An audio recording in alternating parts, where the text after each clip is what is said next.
মধ্যপ্রদেশের একটা ছোট্ট গ্রাম কুচওয়াড়ায় ১৯৩১ সালের ১১ই ডিসেম্বর একটা তরণপন্থী জৈন ফ্যামিলিতে জন্ম হয় এই রজনীশের, যার আসল নাম ছিল চন্দ্রমোহন জৈন। তার বাবা বাবুলাল এবং মা সরস্বতী দেবী ছিল ক্লোথ মার্চেন্ট। তাদের ১১টি সন্তানের মধ্যে চন্দ্রমোহন ছিল এল্ডেস্ট। স্কুল লাইফ থেকেই সে ফিলোসফির ওপর ডিবেট করতে শুরু করে।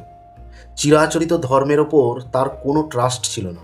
এমন সময় তার যখন ১৫ বছর বয়স, তখন তার চাইল্ডহুড গার্লফ্রেন্ড শশী টাইফয়েডে মারা গেলে চন্দ্রমোহন মেন্টালি অ্যাফেক্টেড হয়ে পড়ে। সে meditation, yoga, astrology, hypnosis practice করতে শুরু করে।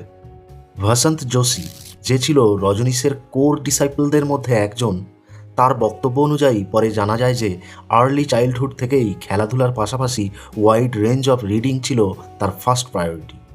১৯৫১ সালে ১৯ বছর বয়সে রজনীশ জব্বলপুরের হিতকারিণী কলেজে ভর্তি হয়। সে সময় সে অ্যাডিক্টেড হয়ে পড়ে কমিউনিস্ট আইডিওলজিতে।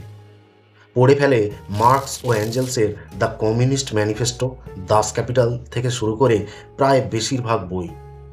একজন কমিউনিস্ট হিসাবে ব্র্যান্ডেড হয়ে পড়ার ফলে কলেজ থেকে হুমকি আসতে শুরু করে তার ওপর। কলেজের একজন ইনস্ট্রাক্টরের সাথে তুমুল বচসায় জড়িয়ে পড়লে তাকে সেই কলেজ থেকে বের করে দেওয়া হয়। রজনীশ তখন অ্যাডমিশন নেয় জব্বলপুরের আরেক কলেজ, ডিএন জৈন কলেজে। সেখানে সে রেগুলার বেসিসে ক্লাস অ্যাটেন্ড করতো না, শুধুমাত্র এক্সামিনেশনের সময় ছাড়া।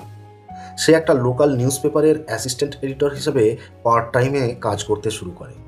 রজনীশের আঙ্কেল অমৃতলালের বক্তব্য অনুযায়ী সে সময় সে একটা ছোটোখাটো লাইব্রেরি বিল্ড করেছিল, যাতে কমিউনিজম লিটারেচারের ঠাসা বইপত্র ছিল। ইয়ং পিপলদের নিয়ে সে একটা গ্রুপও তৈরি করেছিল, যেখানে লেফট উইং ও তার অপোজিট রিলিজিয়ান্স নিয়ে ডিবেটও চালাতো। পরে রজনীশ তার একটি সাক্ষাৎকারে বলেছিল সে খুব ছোটবেলা থেকেই কমিউনিজমে ইন্টারেস্টেড হয়ে পড়ে এবং কমিউনিজমের ওপর এমন কোনো বই নেই যা তার লাইব্রেরিতে ছিল না। কিন্তু ডিপলি কমিউনিজম স্টাডি করার পর রজনীশের কাছে লেফটিস্ট আইডিওলজি হয়ে পড়ে সমাজে একটা পচা লাশের মতো। তখন সে অ্যানার্কিজমে কৌতূহলী হয়ে পড়ে, যেটা ছিল একটা রাশিয়ান ফেনোমেনন।